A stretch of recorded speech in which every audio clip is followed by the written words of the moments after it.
back to my channel. Today I'll be doing a presentation on jazz in Nashville for my World Music and Culture class. We will be looking at 4 venues: Rudy's Jazz Room, Black Rabbit, Big Bang Dueling Piano Bar, and Bourbon Street Blues and Boogie Bar.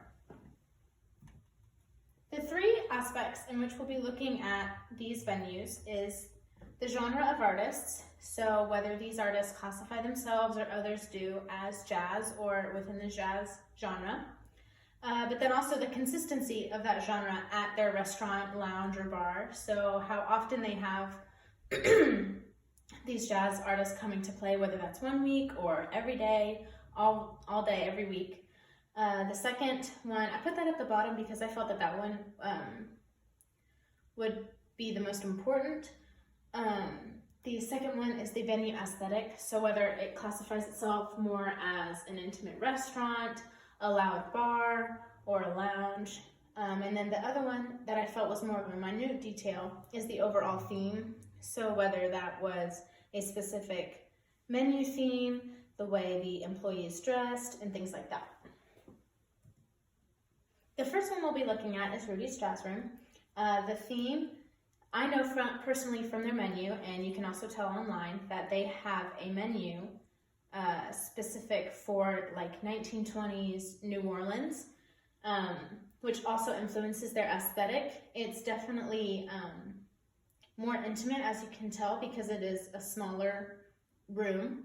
But then also, they have a bar here, but it's not super huge. That's not the only seating that they have. This is more of the restaurant seating.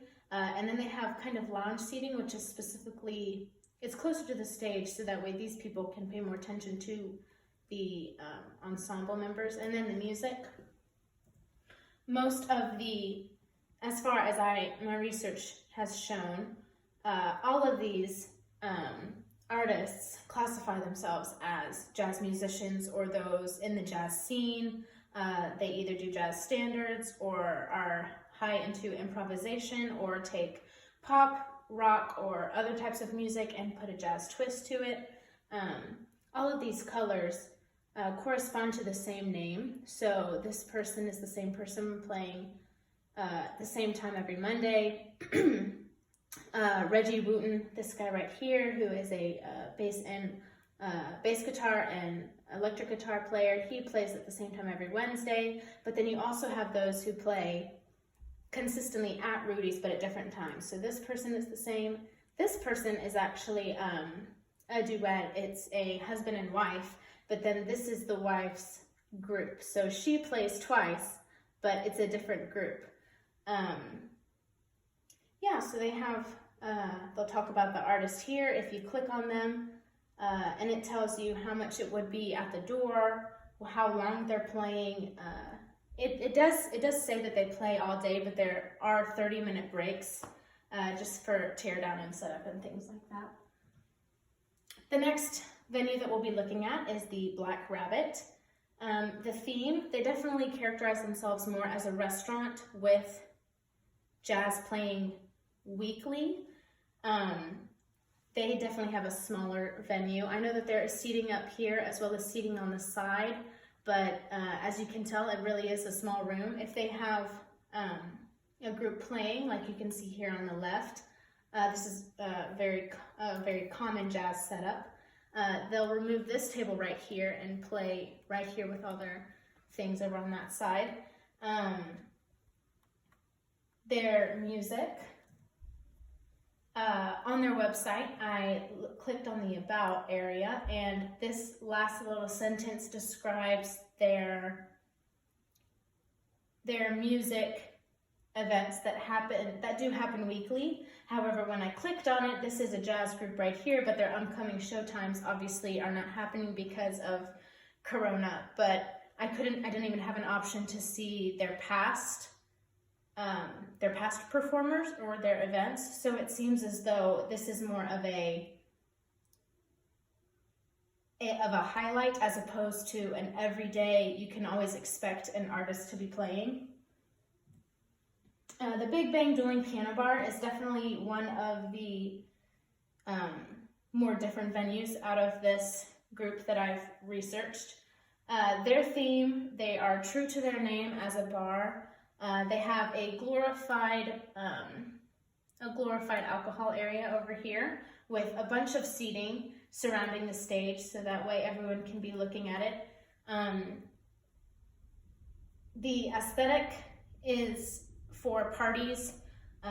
On their website, it says to laugh along and to sing along. It is, their priority is definitely entertainment. Their artists, they have many artists, and they have a little spotlight where they can tell you about them, whether that's their best musical memory, favorite instrument, craziest Big Bang experience, and then their music links. But with their timeline, you can tell it definitely lines up more with a bar than it would with Rudy's or a normal restaurant, which would have times throughout the day. While they are known for their music, it is more bar music as opposed to a specific type of genre. The last venue that we will be looking at is Bourbon Street and Blues Boogie Bar. You can even hear it in the name. They do focus more on blues as opposed to jazz or any other type of genre. However, they do say in their website that they do involve other genres like pop, rock, things like that, but they do focus more on blues than anything else. Their theme, I would say that how their pictures came off at least, seems to be more of a mix of Rudy's and Big Bang dueling piano bar, simply because they did have a similar theme as Rudy's. Their menu is almost Caribbean, which incorporates reggae, which has also been, which it influences blues. But then their aesthetic, it seems as though everything is geared towards the stage or the bar, which is very similar or very typical of a bar atmosphere. And then their music, again, sometimes the same people tend to have the same gig at the same time. So Big Monty will play at this time. You have Frisk Hester and his friends, and then Gil Gann featuring William Scruggs. They'll play at the same time. But one of the distinctions that I saw, again, doing my research into jazz and blues, was that jazz had more of a focus on the ensemble and the improvisations within that ensemble, as opposed to blues, which highlighted a specific soloist, whether that was a guitarist, a bassist, or a pianist, different things like that. So it's those little minute details that cause the change in term. With this music presentation, it comes with a lot of my opinions, and that's one of the great things about music, because it can be talked about, sung about, played, discussed in so many different ways from different perspectives. And so while my take on these venues, whether what I looked upon or what I heard, may be different than yours, some of you may agree with me and some of you may disagree. And so when you make your posts about this presentation, I will be interested to seeing all the different ideas that you guys have. But the 3 questions that are required for this presentation, the first one is, what is one venue in Nashville that maintains jazz music from open to close? And that is Rudy's Jazz Room. The second question is, what is one venue in Nashville that maintains blues and other styles of music from open to close? Bourbon Street Blues and Boogie Bar. The third one is, what is the difference between jazz and blues? Jazz is more the focus of improvisations within an ensemble, whereas blues is usually centered on a single guitar player or vocalist. Again, these answers are simply my take on the jazz in Nashville, but this is a general idea of what a music person would see in Nashville.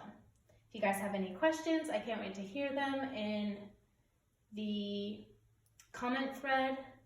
But yeah, I really enjoyed researching all of this because jazz is one of my favorite genres, but also because it's just fun to research your passion. And so I've enjoyed listening to all of you guys and what you've been researching and what you're passionate about, and I hope you enjoyed my presentation because I did have a good time researching it. Thanks so much. Be sure to like this video and subscribe to my channel. All right, bye guys.